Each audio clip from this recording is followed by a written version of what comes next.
வணக்கம் உறவுகளே, கோதுமை மாவு இடியப்பத்தை இந்த முறையில் குழச்சி பாருங்கள்.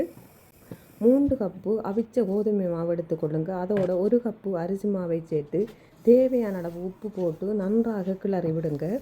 தண்ணி கொதிக்க வைக்கிறதுக்கு ஒரு சட்டியை அடுப்பில் வச்சு கொள்ளுங்க. ஒரு அளவு கப் எடுத்து 1 2 3 4 5 கப்பு தண்ணிகளை விட்டு நன்றாக கொதிக்க விடுங்கள். தண்ணீர் நன்றாக கொதித்ததும் மற்ற பக்கம் மாற்றி வையுங்க. மாற்றி வச்சு அதே நிமிடத்தில் நீங்கள் அளவுக்கு எடுத்த அந்த கப்பில் 1 கப்பு பச்சை தண்ணியை இந்த கொதி தண்ணியுடன் சேர்த்து கொள்ளுங்கள். சேர்த்து கொண்ட அதே நிமிடத்தில் நீங்கள் உப்பு போட்டு கிளறி வச்சிருக்கும் இந்த மாவுடன் அந்த தண்ணியை ஊற்றி நன்றாக கிளறி கொள்ளுங்கள். தண்ணீரை கொஞ்சம் கொஞ்சமாக ஊற்றி எல்லா மாவிலும் தண்ணீர் படக்கூடிய மாதிரி கிளறி விடுங்கள். இடியப்பத்துக்கு மாவு குழைக்கிறதுக்கு வெவ்வேறு முறைகள் இருக்கிறது. ஆனால் இந்த முறையில் கொஞ்சம் கூட இடியப்பத்துக்கு மாவு குழைக்க தெரியாதவங்க குழைச்சா கூட இடியப்பம் பிழைக்காது. அந்தளவுக்கு நல்லொரு பதமாக வரும். இப்போ பாருங்கள், எல்லா மாவிலும் தண்ணீர் பட்டிருக்கு. இந்த பதத்திலேயே கொஞ்ச நேரம் ஆற விடுங்க.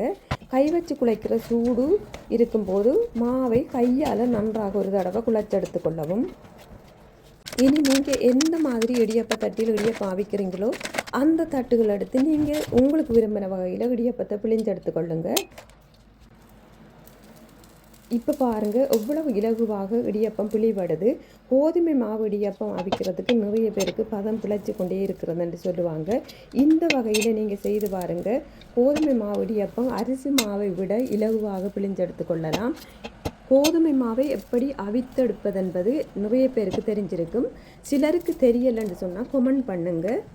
இன்னும் ஒரு வீடியோவில் உங்களுக்கு கோதுமை மாவு எப்படி அவிச்செடுக்க வேண்டும் என்பதை தெளிவுபடுத்தி கொள்கிறேன். இப்போ ஒரு தடவை அவிச்செடுத்துத்தன். இப்போ பாருங்கள், இடியப்பம் இறக்கும் போது இந்த மாதிரி தட்டில் ஒட்டாமல் இலகுவாக இறக்கப்பட்டாலே பதம் சரி என்று தான் அர்த்தம். இப்போ பாருங்கள், எவ்வளவு இலகுவாக இதை நாங்கள் பிரித்தெடுக்கலாம். இந்த மாதிரி சொப்டாக இருக்கும் கோதுமை மாவு இடியப்பம். இந்த முறையில் நீங்களும் ட்ரை பண்ணி பாருங்கள். மீண்டும் இன்னும் ஒரு சமையல் குறிப்புடன் உங்களை சந்திக்கின்றேன். நன்றி, வணக்கம்.